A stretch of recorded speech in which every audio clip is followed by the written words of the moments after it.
Lavender. It's not just for candles or spa commercials. It's one of the most powerful healing plants on earth. And most people have no idea how deep it goes. This plant has been calming minds for over 2,000 years.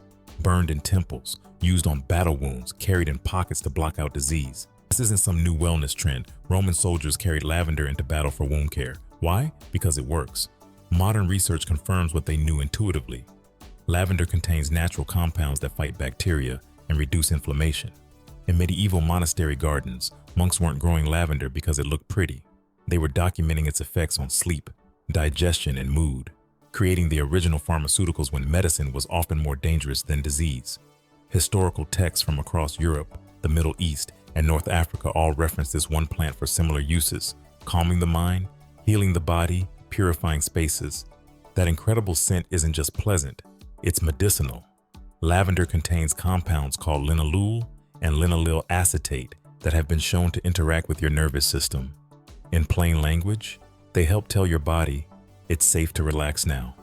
Research shows these compounds can help reduce anxiety, improve sleep quality, and even reduce certain types of pain. Not a miracle cure, but a genuine natural ally.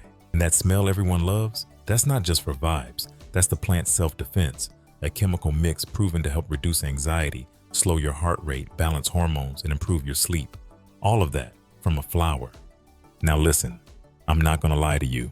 Lavender has a reputation for being difficult. But here's the truth. It's not that lavender's hard to grow. It's that we try to grow it like other plants. Most plants want rich soil, frequent watering, and lots of attention. Lavender wants the opposite. It evolved in harsh Mediterranean conditions. Rocky soil, intense sun, irregular rain. The number one reason lavender dies? Overwatering and poor drainage. That's it. Here's your no-fail starter method.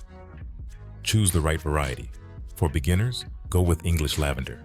French and Spanish varieties need even more heat and less water. The container, anything with drainage holes. The soil, this is critical. Mix regular potting soil with about 30% perlite or coarse sand. If the soil holds water, your lavender will die. The location, your sunniest spot. Minimum 6 hours direct sun. Watering schedule. When the soil is dry 2 inches down, water deeply, then leave it alone until dry again. In containers, this might be once a week in summer, once a month in winter.